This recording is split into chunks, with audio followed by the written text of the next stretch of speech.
Saudara-saudariku yang terkasih, salam sehat dan sukacita selalu, berkah dalam. Sudahkah kita memberi senyum hari ini?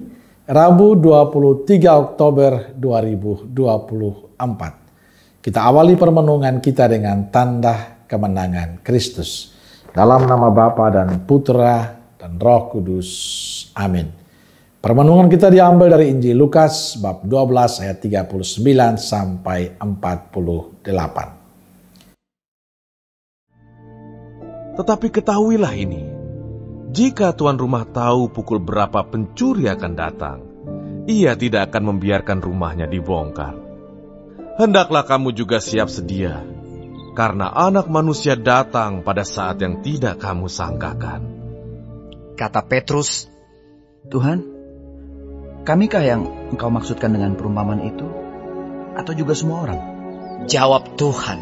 Jadi, siapakah pengurus rumah yang setia dan bijaksana yang akan diangkat oleh tuannya menjadi kepala atas semua hambanya untuk memberikan makanan kepada mereka pada waktunya? Berbahagialah hamba yang didapati tuannya melakukan tugasnya itu ketika tuannya itu datang.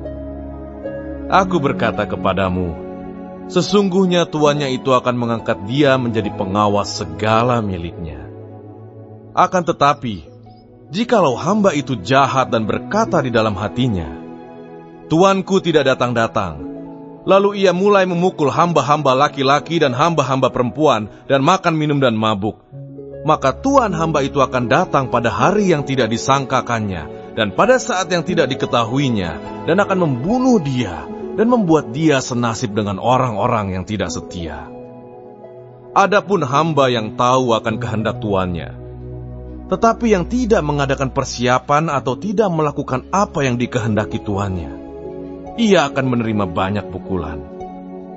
Tetapi barang siapa tidak tahu akan kehendak tuannya dan melakukan apa yang harus mendatangkan pukulan, ia akan menerima sedikit pukulan. Setiap orang yang kepadanya banyak diberi, daripadanya akan banyak dituntut.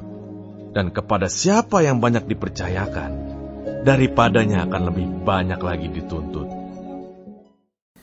Saudara-saudariku yang terkasih, dalam Injil Yesus berkata kepada para muridnya, camkan ini baik-baik. Jika tuan rumah tahu pukul berapa pencuri akan datang, ia tidak akan membiarkan rumahnya dibongkar. Hendaklah kalian juga siap sedia. Yesus mengingatkan para muridnya agar mereka tidak terlena dengan semua yang mereka alami. Mereka perlu mempersiapkan diri dengan baik. Bagi saya pesan ini menarik. Tidak hanya kepada para murid Yesus mengingatkannya, tapi juga kepada kita. Kita diingatkan bahwa hidup ini hanyalah numpang lewat. Hanya sementara. Sayangnya kita sering mengabaikannya. Kita cuek, menunda-nunda. Kita merasa tidak terlalu penting untuk memikirkan itu.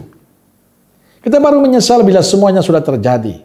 Kita marah, jengkel, kecewa. Tapi semua sudah terjadi. Maka pesan Yesus hari ini jelas.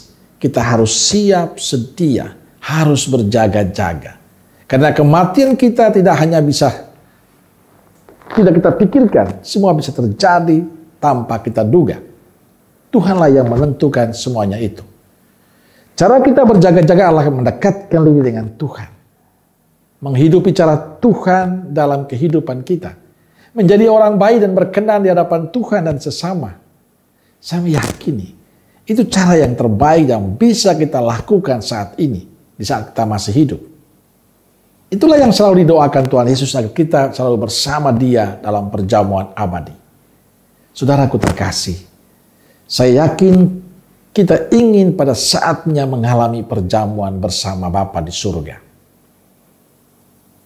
Lalu apa yang bisa kita buat? Bagi saya terpenting adalah menjadikan waktu kita waktu berharga untuk berelasi dengan Tuhan dan mewujudkan relasi itu dalam sikap dan cara hidup yang baik bagi sesama. Jangan menunda segala kebaikan. Jangan menunda segala sesuatu yang bisa kita lakukan untuk sesama kita. Selama masih ada kesempatan, lakukanlah yang terbaik. Karena itulah surga yang kita persiapkan untuk diri kita. Amin. Semoga Allah yang Maha Kasih memberkati saudaraku sekalian, Bapa, Putra, dan Roh Kudus. Amin. Roh Kudus Nazaret, doakanlah kami. Amin. Berkah dalam.